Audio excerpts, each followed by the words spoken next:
people who have been in his films would only prefer that they had not been. All those soldiers in my movie where I just turned the camera on and let them speak to the camera and express their disillusionment and their dissatisfaction with this war.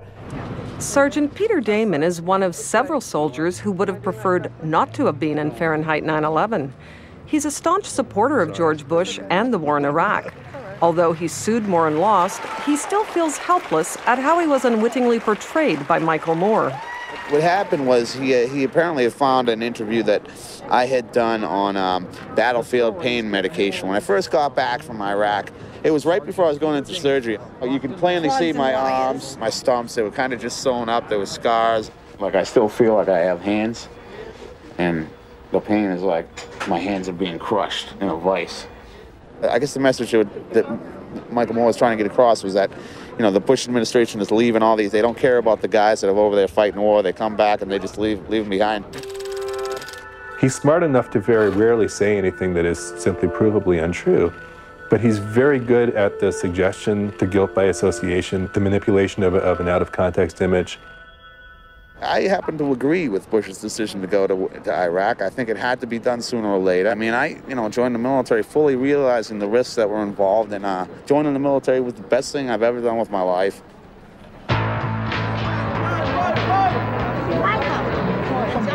Michael Moore shows up at the Democratic Convention, where he's greeted like a rock star.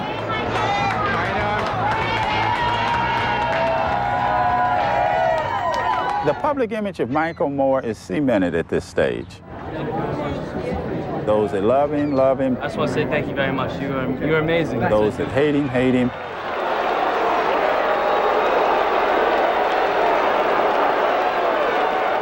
And I believe he's marginalized himself with the mainstream. Michael's as much on the outside of the Democratic Party as he ever was. I don't think he even met John Kerry during the course of the whole campaign. As a matter of fact, I know he didn't. Democrats traditionally are afraid. They're a scaredy cat party. That's why the Republicans win most of the time, because they got courage, and they believe in something, and they stand up for what they believe in, and they say, fuck you. You're damn right we're taking this money away from black people. You're damn right. Fuck them. And Americans go, whoa, those guys stand for something, even though it's the wrong stuff.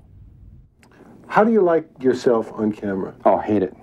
David Gilmour interviewed Michael Moore when he was a film critic for the Canadian Broadcasting Corporation. In his 15 years of doing interviews, David says the one he did with Moore about Canadian bacon is the one everyone remembers. This is Michael's only dramatic film and is one of his rare failures. I suspected, and it turned out to be true, that the second I asked him the first thing he didn't like to hear, the little persona of the sweet little boy, the regular guy, that mask slipped off, and I thought, that's the real Michael Moore. There are people you know who are having real serious problems with this movie, Canadian Bacon. I mean, No, you got a list? Yeah, I got a list. Well, I got a long list.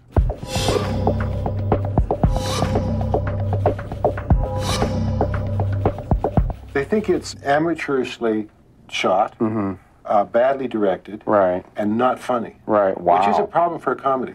Well, those people like art house films, you know. Right. And I made a film, you know, for people like me. Some critics said this is the first left-wing film for the mall crowd.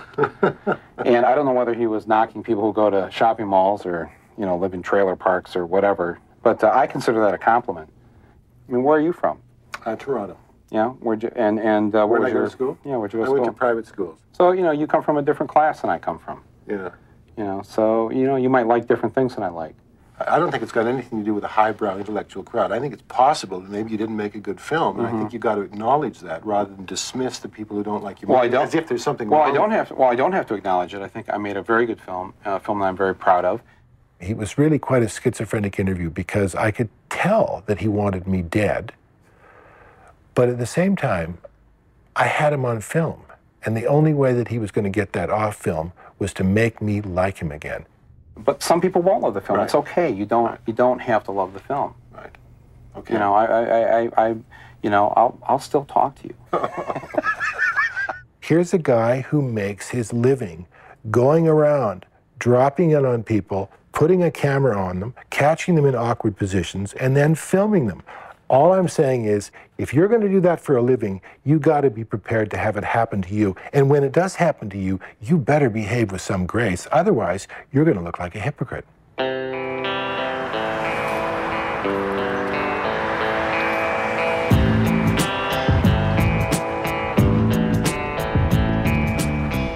We're on our way to Kent State University to videotape Michael Moore on another stop in his Slacker Uprising tour.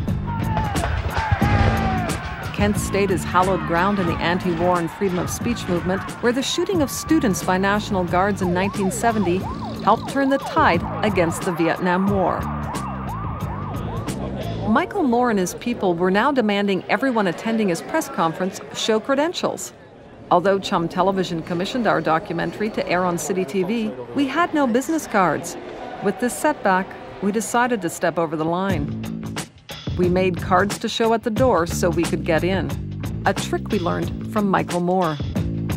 My friends and I decided to pose as a TV crew from Toledo to sneak inside the factory. You are? Debbie Melnick with City TV. City TV.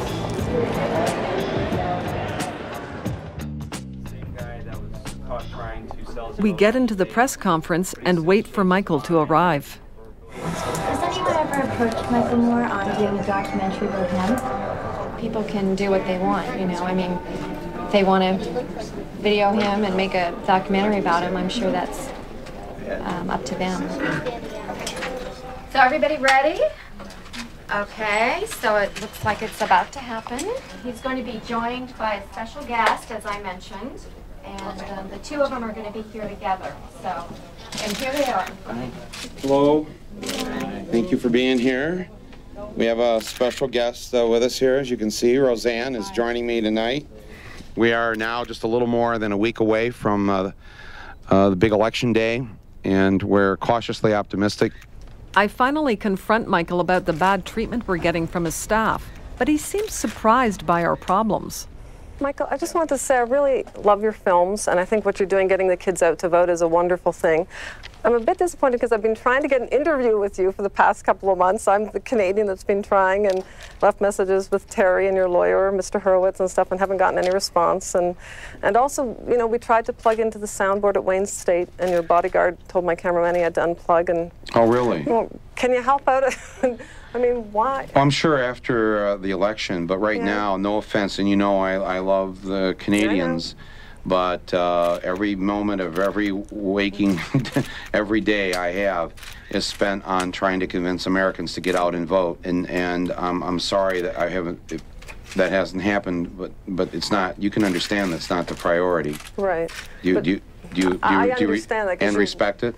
I do respect that. Okay, so then perhaps sometime after the election, maybe. Is that a promise? Because we want to do something with someone. No, because I'm going to sleep for 6 months. But I think I already said that. But you know, when I wake up, I always love to talk to Canadians. No, you don't have to leave. Oh, they're taking their Bush Cheney signs out. On stage, Michael Moore ridicules the Republicans as they leave. Na na na na na na na na.